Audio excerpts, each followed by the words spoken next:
크리스천 문학나무 특집 스마트 소설 꼬마 김씨 김병종. 어느 늦은 가을, 어릴 적 다니던 교회에 가서 예배를 드린 적이 있습니다. 교인들은 대부분이 농부들과 그들의 식솔들이었는데 70석쯤 되는 예배당에는 간혹 어릴 적 보았던 분들이 계셨습니다.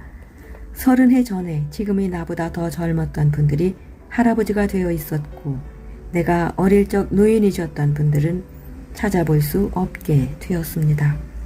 그중 꼬마 김씨, 학교 앞에서 리어커를 끌던 그 아저씨도 보였습니다.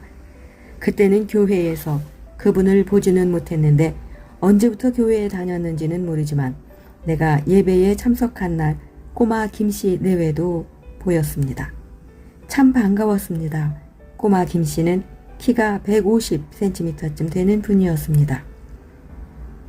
그리고 그분의 아내는 또 그보다도 10cm쯤 작았습니다.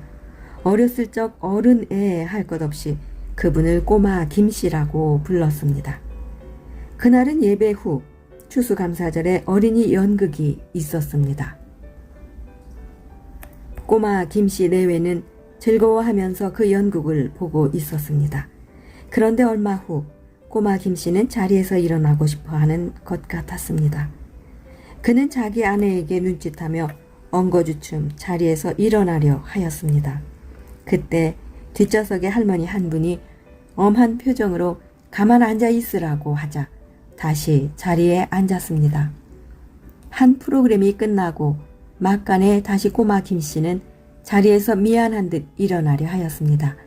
아마 집에 손님이라도 오기로 한 듯 싶었습니다.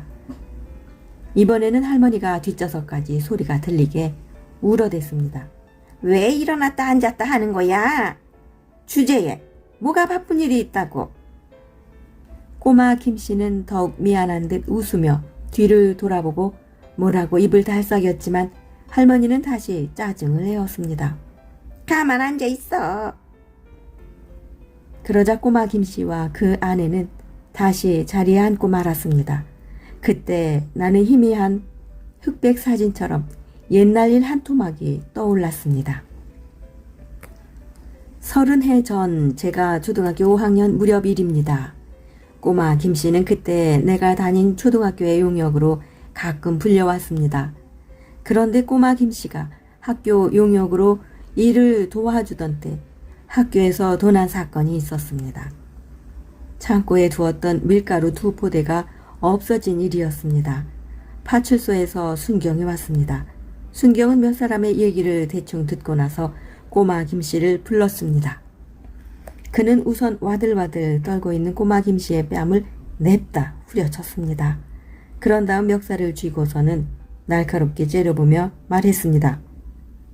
새끼 너지? 꼬마 김씨는 캑캑거리며 잔뜩 겁을 먹고 있었지만 아니라는 말을 못했습니다. 아이들은 운동장에 모여 모두 숨을 죽여가며 그 광경을 보고 있었습니다. 그때 뚱뚱한 서무 주임이 어색하게 웃으며 운동장으로 걸어와 순경에게 뭐라고 설명했습니다. 아마 밀가루 포대의 계산을 잘못한 것 같다고 말하는 것 같았습니다. 꼬마 김씨가 범인이 아닌 것이 분명했습니다. 꼬마 김씨는 영문을 몰라 우물거리자 빨리 묶어줘! 하고 순경은 손을 을러매었습니다. 꼬마 김씨는 그제야 안도의 얼굴로 도망치듯 빠른 걸음으로 그곳을 빠져나갔습니다. 교회의 행사가 끝났을 때 나는 꼬마 김씨 내외를 뒤따라가다가 김씨 아저씨! 하고 불렀습니다. 내 목소리가 조금 컸던지 김씨가 흠칫 놀라 나를 바라보았습니다. 조금은 불안한 기색이었지만 이내 온 얼굴이 평화스럽게 되었습니다. 세상에 어쩌면 저렇게 어린아이 같을 수가 하고 나는 속으로 놀라지 않을 수 없었습니다. 꼬마 김씨 부인은 남편의 뒤쪽으로 몸을 반쯤 가리며 나를 한번 보고는 눈을 내리깔았습니다. 나는 미안해서 안녕하세요? 하고 웃어 보였습니다. 꼬마 김씨 내외는 그제야 얼굴에 웃음을 가득 지어 안심하며 기분 좋아했습니다. 꼬마 김씨 부인은 얌전하게 깊이 머리를 숙여 내게 절하였습니다. 나는 딱히 할 말도 없어서 안녕히 가시라고만 일렀습니다. 작별하고 나서 길을 건너 저만큼 걸어가고 있는 꼬마 김씨 내외를 나는 물끄러미 바라보았습니다. 가로수의 마지막 남은 잎들이 떨어져 도로에 굴러다녔습니다. 꼬마 김씨 내외는 내가 다녔던 초등학교 앞길을 막 지나가고 있었습니다. 옛날 그대로 자박자박 어린아이 같은 걸음걸이였습니다. 그제야 나는 그가 성자라고 알게 되었습니다. 아주 유명한 사람들의 얼굴이 내 청년기에 내 삶의 앞으로 지나갔습니다.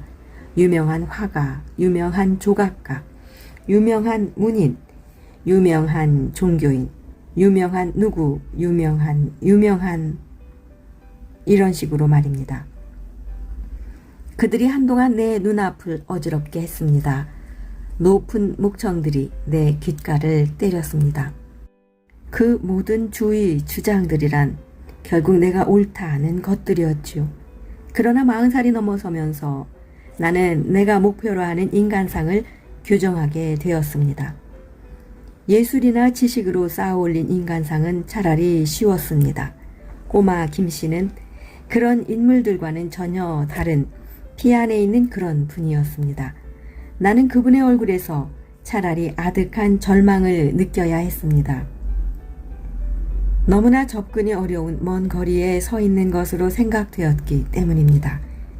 그분은 오랜 세월 누워 자지 않았다거나 하는 수행의 공적을 가지고 있지는 않았지만 왜 그런지 자꾸 까마득한 먼 곳에서 서 있는 모습으로 떠오르는 것입니다. 그것이 아득히 먼 거리이기는 하지만 이제라도 진정 나는 내가 되고 싶은 얼굴의 초상 하나를 새로이 얻은 것이 그나마 참 다행이라고 생각됩니다.